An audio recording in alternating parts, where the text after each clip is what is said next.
My name is Andy Jones. I'm the CEO of Ramsey here in the UK. Ramsey Healthcare is a global provider of healthcare. We operate in 11 countries, employing 77,000 staff, and incredibly we look after over 8 million patients a year. Ramsey Healthcare has been here in the UK for the last 12 years. We've now become the #1 provider for NHS services, which means that GPs are able to choose Ramsey hospitals to refer their patients for high quality healthcare.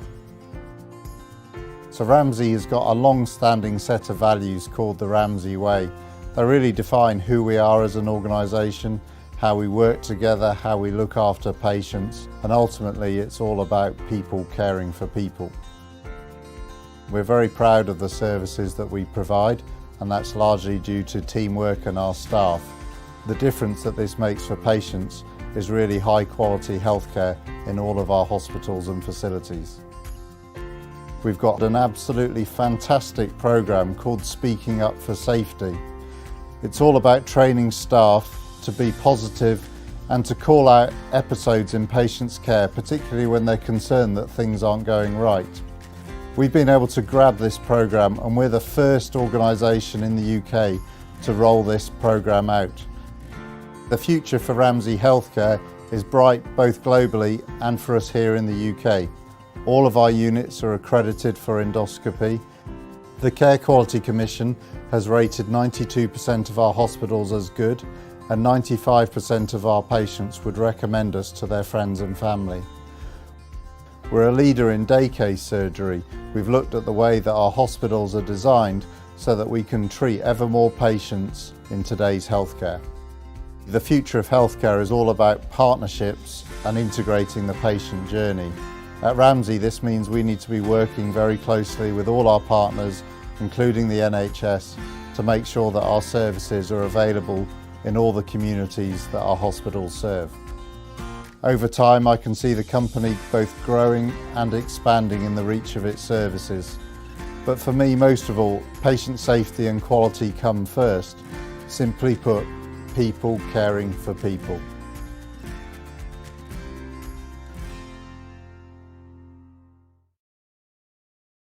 Welcome everybody to the latest in the BOFAS Lectures of Distinction. My name is Callum Clark. I'm one of the EdCom Education Committee members of BOFAS, and I'm here tonight to introduce tonight's talk on the management of early ankle arthritis. We're very lucky to have Steve Hepple here to give the talk. He's a past president of BOFAS, and he's been a consultant at in Bristol for over 20 years now. He has an eponymous classification system, which I'm sure most of you have heard. And more than all of that, he's an experienced and sensible surgeon who we all respect, and an all-round good egg. So we're very much looking forward to his talk. Now, Steve's talk was pre-recorded, so we're going to roll that in a second, and then we're going to stop the recording, and then we'll do a live question-answer session. So please, can you post your questions on the Q&A section of Zoom, and I will moderate them and I'll relay them to Steve, and then we'll round off with some case discussions. So could we please roll the video?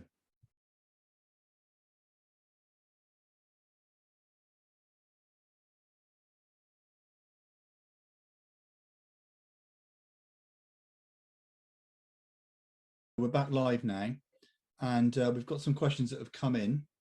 I'll send some of these through now, Steve. So first of all, if we maybe try and cover the osteochondral type side of the talk.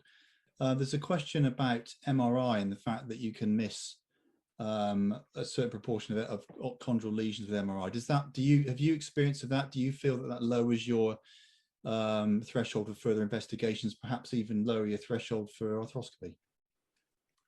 I think that's true. I mean, we probably miss a percentage of pure chondral lesions, but I think the pure chondral lesion is relatively rare. There may be an underestimation of it by MRI scan, but there's always some element of damage to the subchondral bone. So you may see, you'll get an idea from the scan that there's a pathology.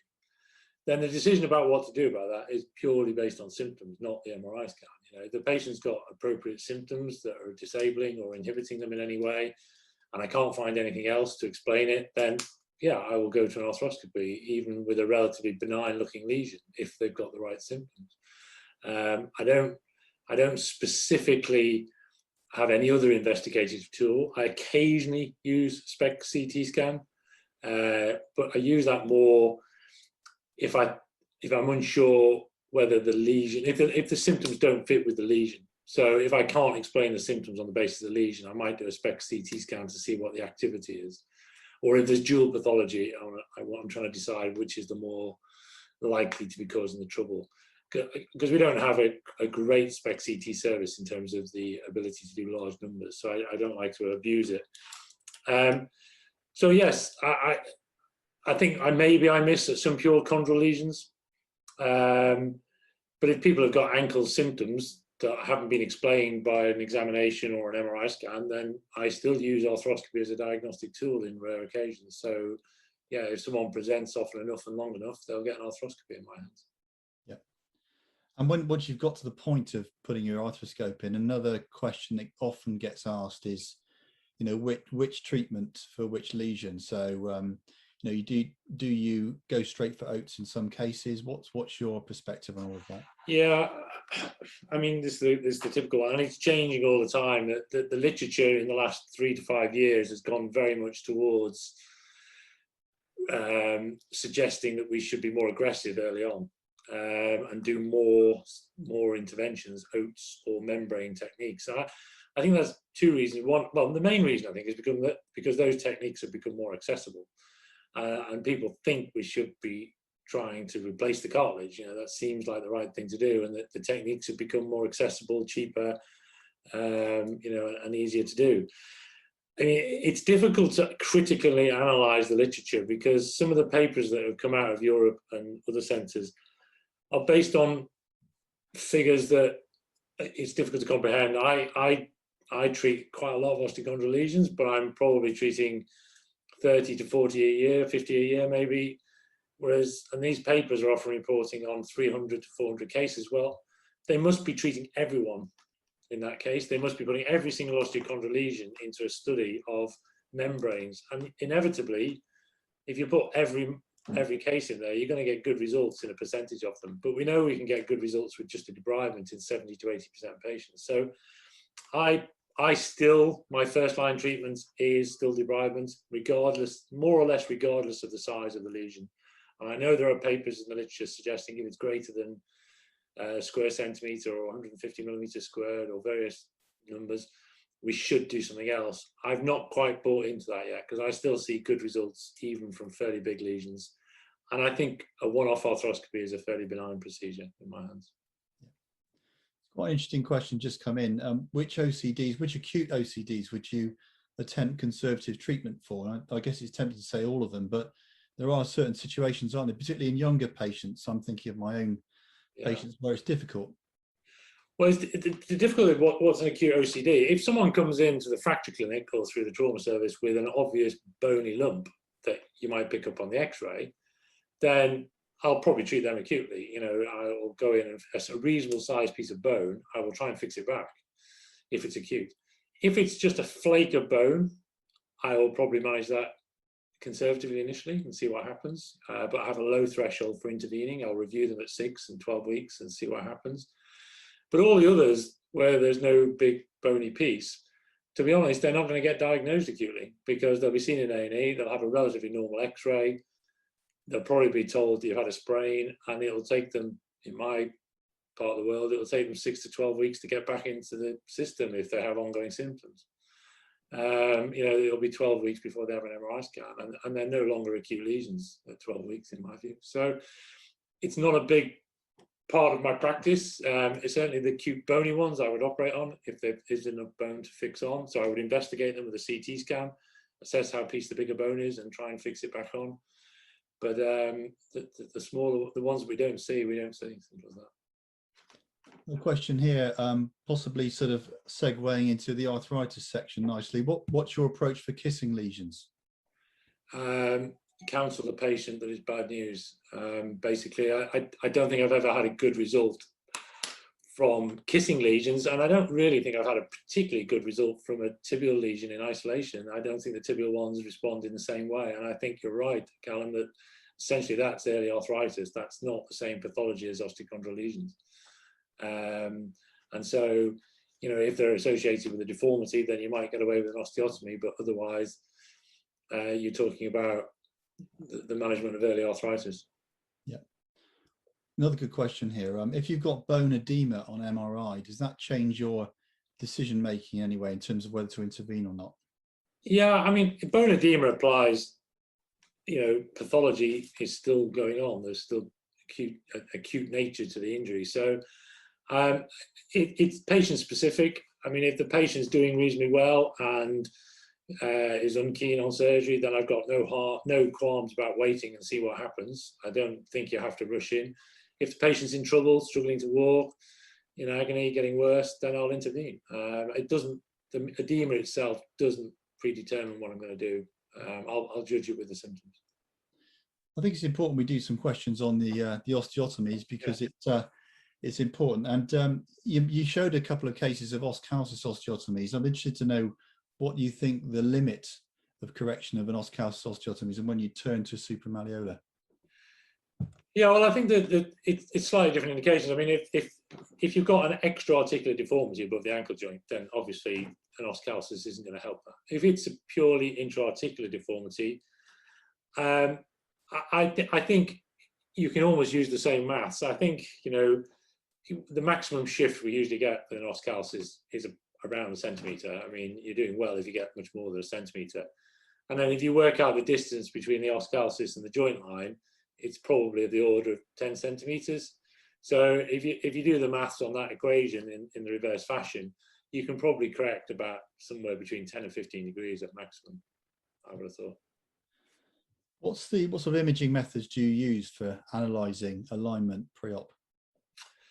Yeah, well, you saw in the talk the hindfoot alignment views, which I still do have access to, although I do get a grumble from my radiographer when I ask for them. So we can do them. You do have to have the special box to stand on, which is slightly inconvenient. I mean, ultimately, the goal in my department is to obtain a standing CT scanner, but we're in the process of that. And ultimately, in the next 10 years, I suspect every department will have one. And that's the best way, because you get simultaneous bilateral views, or you can do.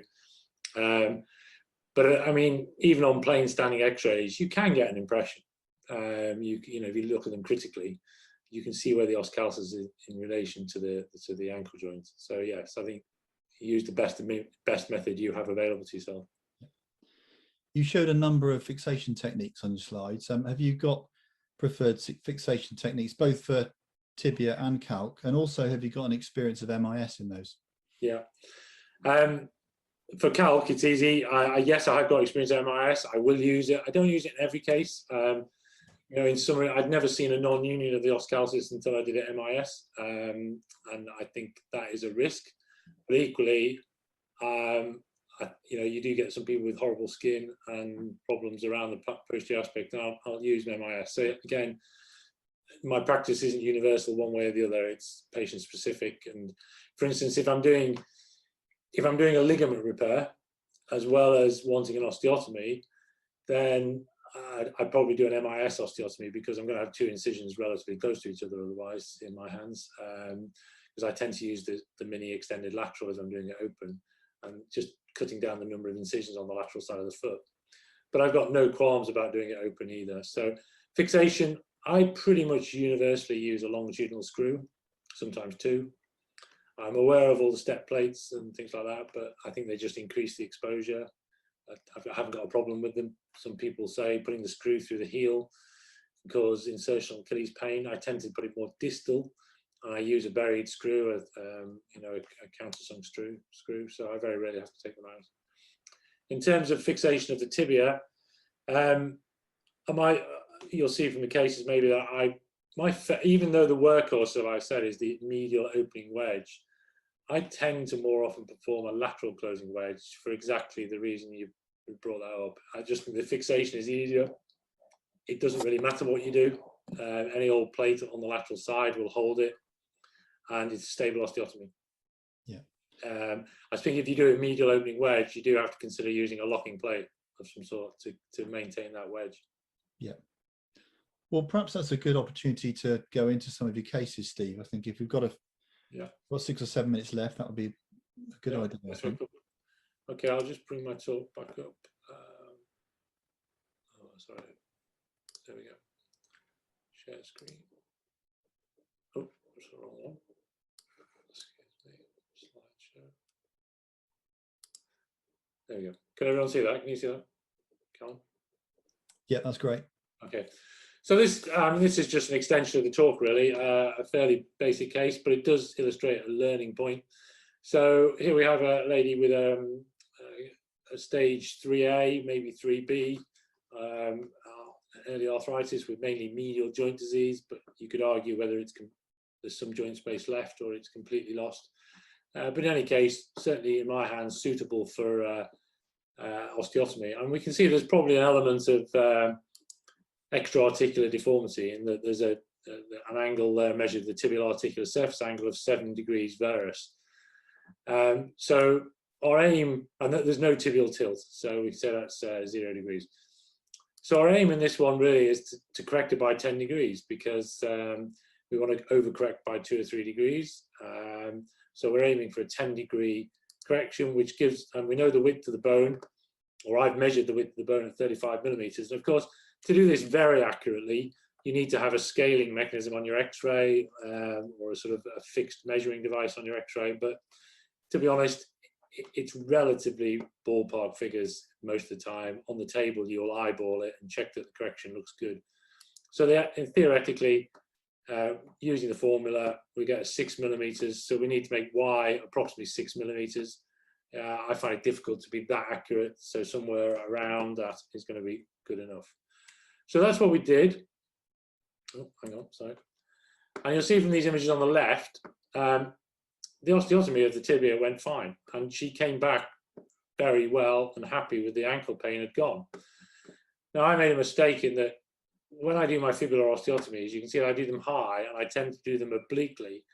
And in most cases, I just leave the fibula. I don't do anything to it. I just let it slide and the two ends of the bone stay reasonably close together and it heals. On this case, I got a bit freaked because the two ends of the bone sprung apart and this was sort of pushing backwards into the soft tissues a bit. And so I tried to be super clever and just fix it minimally through a relatively small incision with this 3-hole plate. But unfortunately, having cured her medial tibial pain, I gave her lateral fibular pain from the chronic non-union and had to go back with a proper fixation. So the moral of the story is probably either don't fix it at all or fix it properly. And this is just to compare the post-op with the pre-op view on the right. We can see how the medial joint space is opened up nicely. So this was a lateral closing wedge with a fibular osteotomy that went well eventually. Oh, hang on. Case 2, and again, a learning point. So this is a slightly older chap. He's 72, and he's got a 2-year history of increasing ankle pain and developed a planar valgus foot. So we can see here he's got mainly an intra-articular deformity. But the interesting thing to note here is that the joint space hasn't really gone down on the lateral side, as you might expect. So he hasn't eroded into the ankle joint. And we need to recognize that in this case, there's probably deltoid instability to allow this appearance on the medial side. And the lesson is, really, this isn't suitable for an osteotomy because, in my experience anyway, well, certainly osteotomy doesn't work in the presence of deltoid instability unless you're going to do some deltoid reconstruction. And in my hands, that's a difficult procedure with a high rate of failure. And in a 72-year-old gentleman like this, I think with this appearance, regardless of all I've said in that there's joint preservation techniques, I think I'd be tempted to do a fusion here. He's also got anterior subluxation with anterior narrowing. And I think the combination here is too much for the osteotomy. So this is sort of a warning that not everything that looks like it might be reconstructable is reconstructable. You need to consider all of the pathology and make the necessary decisions based on that. So finally, we go back to the osteochondral defect. This is a patient who's been with me most of my career. I first met him in 2004, but he had an osteochondral defect with typical symptoms of mechanical catching. And this is what we saw at the time: big flap of cartilage, relatively little bony trauma, but he had a debridement and a bone marrow stimulation.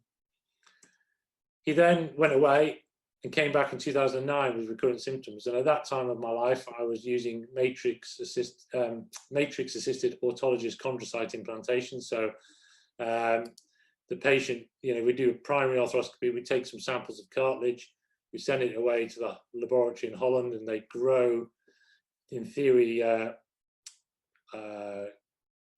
hyaline cartilage or cartilage cells, chondrocytes on a membrane. And then we get this back, and you can see me doing the procedure here. That's templating the graft arthroscopically, and then putting some fibrin glue in, and then you'll see the membrane being cut out. That's how it comes back, a porcine membrane with the chondrocytes implanted. That goes in, and this was the predecessor to the membrane techniques, and that's probably why the membrane techniques have become more popular, because this is a real fact. And then it's just finally being glued into place. And you can see we turned that into something that looked a bit more like a joint line. And that's at the end of the procedure. And then I actually arthroscoped him a couple of years later, and it actually did look more like hyaline cartilage. You can actually see the edge of the lesion there, but there's a definite improvement. However, and that's the technique. So, however, unfortunately, it all didn't go well, and he came back. So 8 years later, and at that stage I did a revision scope. I tried to clean it out again and make life better for him, but that didn't work. And again, coincidentally, this is the lesion as it was then, still visible, but not much arthritis, but quite a wide lesion now. It's affecting half the joint. So I didn't think he had no deformity. I didn't think he was suitable for an osteotomy. He's still only approaching 40 now. He absolutely didn't want a fusion. And I had a trip over to Germany just coincidentally around this time, where they showed me this device. I did consider all these, sorry, I considered osteotomy. I didn't think he didn't want a fusion. Hemicap, I'm not really much impressed with. Oats, I could have done, but I thought the lesion was too big. I was going to need too many plugs, and I was going to need a big osteotomy of the tibia to get to it. So I played with this, which is a talar hemiarthroplasty. And actually, he's done really well. Not perfect, but he's done quite well. But unfortunately, it's probably the first and last one I'll ever do, because the company have withdrawn the prosthesis about 2 months after I implanted it. Not because it doesn't work, but because they didn't sell enough to justify getting the CE mark. And so he's the one and only I've ever done. And I suspect he might be the one and only in the country. That's all I've got, unless there are any more questions. Oh, that's great, Steve. I think we're bang on time, so thanks for that. Thanks for that talk again, and thanks for those excellent cases. Yeah. And thank you also to our sponsors, Ramsey Health, whose muted video you saw at the start. For those of you who have followed us through to the end, we will post on the Q&A section the code which you can use for your certificate of attendance when you get your email. And then, as Steve, I think, said in his recorded talk, that there is another talk on ankle arthritis next week, which is focusing on ankle replacement versus arthritis. So hopefully many of you will be interested to tune into that. So we'll wind this up now. Thank you again to everybody and all the attendees as well. My name is Andy Jones. I'm the CEO of Ramsey here in the UK. Ramsey Healthcare is a global provider of healthcare. We operate in 11 countries, employing 77,000 staff, and incredibly, we look after over 8 million patients a year. Ramsey Healthcare has been here in the UK for the last 12 years. We've now become the #1 provider for NHS services, which means that GPs are able to choose Ramsey hospitals to refer their patients for high quality healthcare. So Ramsey has got a long-standing set of values called the Ramsey Way. They really define who we are as an organisation, how we work together, how we look after patients, and ultimately it's all about people caring for people. We're very proud of the services that we provide, and that's largely due to teamwork and our staff. The difference that this makes for patients is really high quality healthcare in all of our hospitals and facilities. We've got an absolutely fantastic programme called Speaking Up for Safety. It's all about training staff to be positive and to call out episodes in patients' care, particularly when they're concerned that things aren't going right. We've been able to grab this programme, and we're the first organisation in the UK to roll this programme out. The future for Ramsey Healthcare is bright both globally and for us here in the UK. All of our units are accredited for endoscopy. The Care Quality Commission has rated 92% of our hospitals as good, and 95% of our patients would recommend us to their friends and family. We're a leader in day case surgery. We've looked at the way that our hospitals are designed so that we can treat ever more patients in today's healthcare. The future of healthcare is all about partnerships and integrating the patient journey. At Ramsey, this means we need to be working very closely with all our partners, including the NHS, to make sure that our services are available in all the communities that our hospitals serve.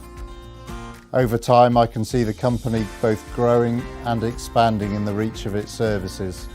But for me, most of all, patient safety and quality come first. Simply put, people caring for people.